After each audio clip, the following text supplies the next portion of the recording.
igihe cyose Allah yakurindiye umwana wawe ageze aho amukuza, arangije amashuri, ageze mu gihe cyiza, agiye gushaka, nibwo ugiye mu marozi.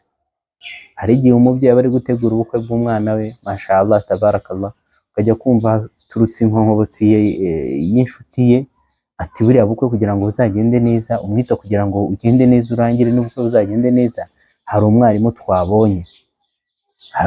twabonye ugomba kugucungira ibintu biri mu bukwe. Subhanallah. Mu byo tuvuga bibera mu myito harimo amarozi yuzuye mu myito.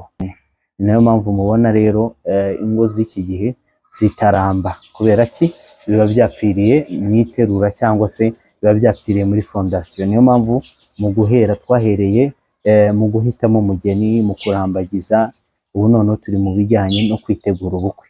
Hari igihe bipfira no mu kwitegura ubukwe. Hari haciye igihe kinini tutaganira ku bijyanye n'imibanire. Murabizi ko biba ari ngombwa, kubera ko 95% by'ababana babana par accident cyangwa se bibagwiririye.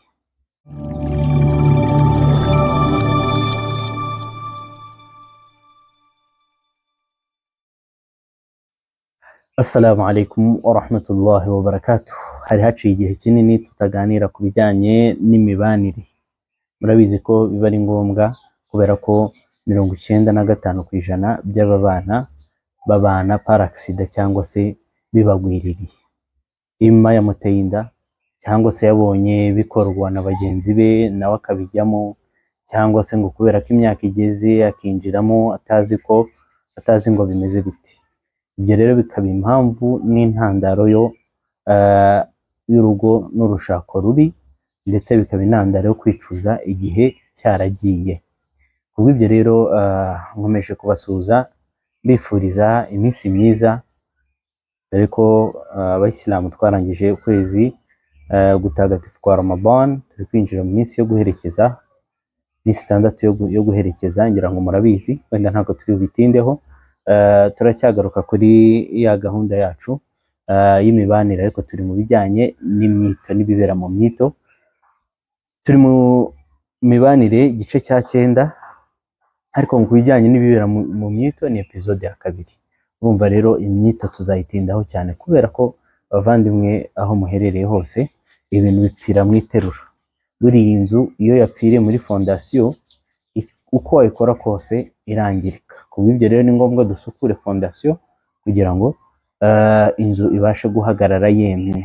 Ni nayo mpamvu mubona rero ingo z'iki gihe zitaramba, kubera ki biba byapfiriye mu iterura cyangwa se biba byapfiriye muri fondasiyo. Niyo mpamvu mu guhera twahereye mu guhitamo umugeni, mu kurambagiza, ubu noneho turi mu bijyanye no kwitegura ubukwe. Hari igihe bipfira no mu kwitegura ubukwe. Mu byo tuvuga bibera mu myito harimo amarozi yuzuye mu myito. Ndavuga ibintu bibiri bijyanye n'amarozi. Hari ukuba abantu bakugiriye ishyari, bamwe mu badamu bagirira ishyari bagenzi babo bagiye gushyingira, bikaba ngombwa ko babatega amarozi, ugasanga niho bitangiye gupfira. Icyo ni ikintu cya mbere kimaze kugaragara mu myito myinshi cyane, ko habonekamo amarozi. Kuba habonekamo amarozi rero ni ibintu bikunze kubaho cyane, ari nayo mpamvu bibaho ko umwemeramana agomba kugira uburinzi. Hanyuma noneho ikindi kintu kibi kibaho cya nyuma y'uko hajemo amarozi, hazamo nanone kujya mu marozi. Kujya mu marozi gute? Hari igihe umubyeyi aba ari gutegura ubukwe bw'umwana we, mashallah tabarakallah, ukajya kumva turutse inkonkobotsi y'inshuti ye, ati buriya bukwe kugira ngo buzagende neza, umwita kugira ngo ugende neza, urangire n'ubukwe buzagende neza, hari umwarimu twabonye ugomba kugucungira ibintu biri mu bukwe. Subhanallah. Kandi twamaze kumenya ko Uwiteka Allah subhanahu wa ta'ala, intumwa y'Imana yamaze kutubwira ko iyo umugaragu wa Allah afashe Allah agashaka kumubangikanya n'ikindi kitari Allah, Allah aratubwira ati taraktahu wa shirka, ndamureka n'ibyo ambangikanya nabyo. Ni ukuvuga iyo Allah agukuye mu maboko ye, tayari biba byangiritse, n'ukurogara bikagufata, nicyo kibazo kiba gihari. Ugasanga ababyeyi baririnze igihe cyose ariko mu gihe cyo gushaka kw'abana babo ni ikibazo gikomeye cyane, nibwo agiye mu marozi. Igihe cyose Allah yakurindiye umwana wawe ageze aho amukuza, arangije amashuri, ageze mu gihe cyiza, agiye gushaka, nibwo ugiye mu marozi. Mubyeyi, byumve umenye uko ubikemura. Muri aka kanya ntabwo turi buvuge umuti, ariko turavuga ikibazo. Iki kibazo kiraje inshinga abantu benshi, kujya mu marozi no gushyira amarozi mu myiteguro y'abana bacu. Ngira ngo biri kumvikana, abantu barabizi. Kubw'ibyo rero icyo kiri mu bintu bibera mu myito, wal-iyadhu billah, Allah ajya turinda ibintu nk'ibyo.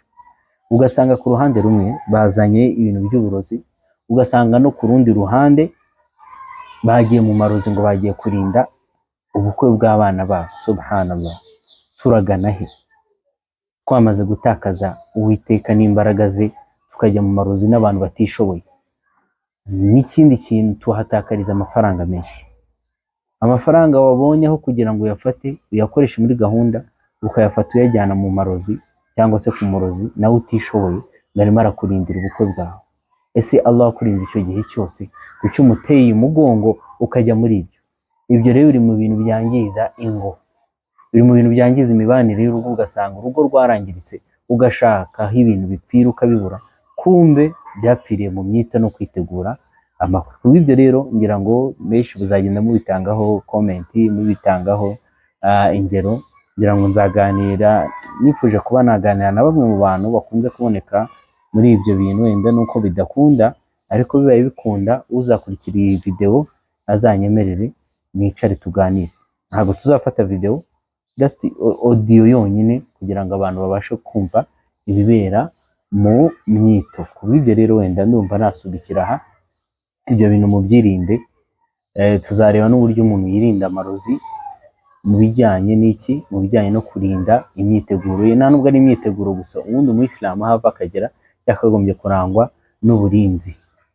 Ingabo y'umuyisilamu, azkar, tuzagenda tubivuga, tuvuge n'ibyiza byabyo.